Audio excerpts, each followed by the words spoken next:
Seven Secrets Not to be Told by Jan Beery.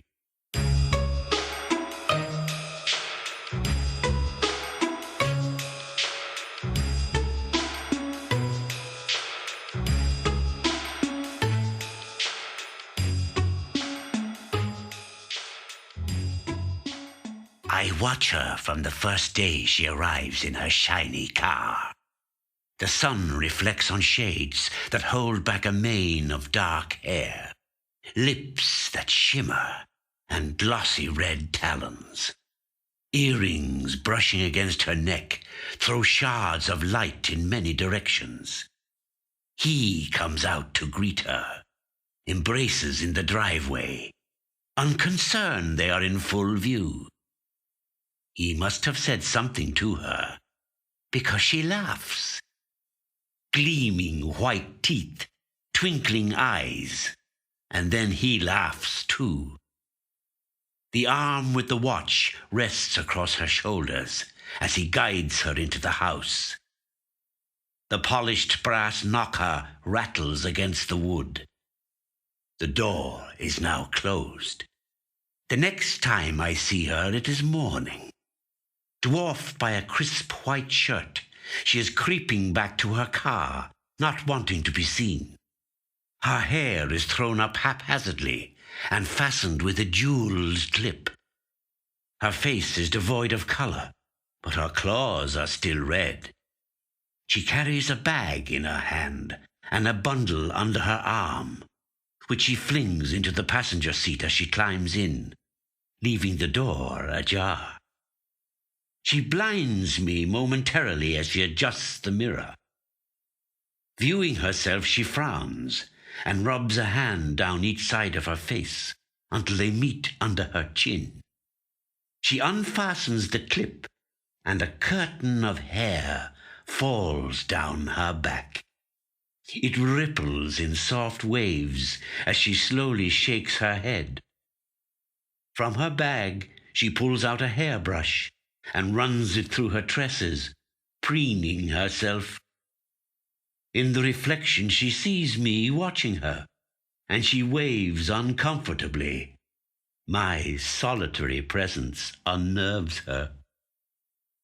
Reaching into a pocket in front, she retrieves some jewelry. Gems and metal sparkle as she adorns herself. The keys glint in her hand as she places them in the ignition and starts the engine. The car drives away as the sun disappears behind a cloud. It is behind different clouds the next few times I see them together. Whenever I see them, I stop to watch. I can't help myself. On one occasion, they are walking by the water, hand in hand. The colors of the autumnal trees are mirrored in the long, narrow mass of still water. Branches hung with fickle reds and yellows obscure their house from my home. Not for long. They stroll by, unaware of my gaze as it rests compulsively on her. Her studded jacket is tight-fitting. The 5 diamante buttons are strained, particularly the one across the bust. A black ponytail protrudes from the back of an embellished baseball cap, and her neck is kept warm by a multicolored scarf. She moves closer to him, latching a finger into the back pocket of his jeans, and he turns his head. Teeth flash as he smiles. Engrossed in each other, their feet strike the ground in unison. I am getting ready for sleep, and yet I am compelled to watch them. People are arriving with parcels. Packages wrapped in tinseled paper. Long, curled, metallic ribbons gently bounce. She now answers the door, and he stands behind her, with one hand on her shoulder. They invite their visitors into the house, and I crane forward, resting on the window ledge, trying to see more of what is happening. There is music and noise for many hours, and they stand at the door arranged as they were earlier, and bid their guests good night. I know I should be sleeping, but the presence and the noise has made me agitated.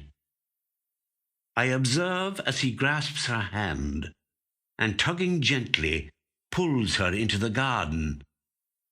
They move languidly in a dance, their two bodies clasped together. I hear no music, but witness their waltz come to an end. Slowly, he drops to one knee in front of her. She gasps, covering her mouth with her hand. He opens the box, and I am transfixed. The ring, illuminated by the street lamps, radiates light. Each edge and angle flings daylight in the dark. Little slivers of sun cut through the blackness. I can't take my eyes from it. I want it. I want it. It should be mine. She takes it from him and places it on her finger. They embrace and kiss before returning inside. I think of the ring many times after that, and look for it while I watch her comings and goings. She always returns to this house. It has become her home. The air smells of cut grass, and daffodils are in bloom. The noise of the mower disturbs me. There's a man working in her garden. His hands are covered as he digs up the soil, revealing worms and insects which writhe and wriggle. She talks to him through the open window, and then emerges to join him. She starts to rummage in the soil beside him, adding color to the beds he has just made. I notice the absence of the sparkler on her finger. I look around, and then spot it on the windowsill of the open window. I cannot resist. In a moment when they are distracted, I get an opportunity. I move stealthily, and I swipe it quickly. It glitters and sparkles. I gaze at it. It pleases me. For the next few days, she and her mate spend much time hunting near the window. I like to watch. I am hidden from view outside the church when they emerge. Strong foreign fragrances overpower the perfumes from bunches of early summer blooms. Intense bright flashes highlight the swirling mists of silver and gold.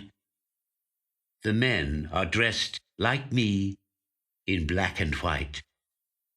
The ladies wear a multitude of colors, except for her.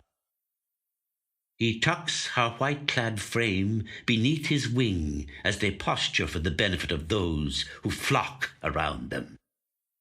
There's a loud pop, followed by the sound of glass clinking. A ball of golden foil lands close to where I am concealed, and I resist the urge to pick it up. It might attract their attention. I will return for it. Instead, I wait and survey the scene before me. Transfixed by the attire of the ladies, yet unsettled by such things as adorn their heads, I almost take flight. Gleaming cars and the reflections they throw as they pass induce me to remain. When the last of the revelers has left, I emerge. Carefully, I collect some of the little flakes of silver, scattered like seeds across the ground. These souvenirs are all I will take with me today. A year later, my offspring move across the green. Their boundless energy takes them from one side to the other as they play their many games. I try to join them, but I find I can't match their pace. I am too old to keep up. This is never a good sign, especially should they prove to be as merciless as their mother. Indeed, my calls to them go unheeded, and they leave me to my own devices.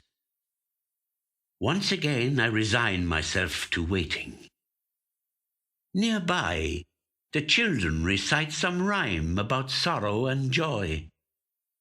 It is while I take my ease on the grass that I spot my couple coming towards me. Much bigger than the last time I saw her. She is waddling, and he, unlike my ungrateful brood, is slowing his pace in empathy with her. With heavy, lumbering footsteps, they make their way slowly along the path running beside the green. As they progress, my son and daughter arrive back at my side. Their juvenile eyes are ignorant of the importance of this event. It is she who sees me first, and she who nudges him, almost imperceptibly. He raises his eyes to appraise our number, and we stare straight back. In the distance, the branches ride low with their fruitful crops. My world is once again colored with tones which herald that a harsh and hungry time shall follow. She looks down at her swollen belly, then back at him, and they share a small smile. He puts his arm around her shoulder, and trustingly she shelters underneath. They plod by. There are no tidings for me today, nor am I favored with a token of remembrance. I am cold and hungry. I move towards their house. I think to myself of my sparkly ring and its hiding place. In my secret spot it rests beside strands of dark hair, golden foil, a diamante button, a jeweled clip, tinselled wrappings, and silver rain. I see the infant lying within. From leading a charmed life, I can now await the murder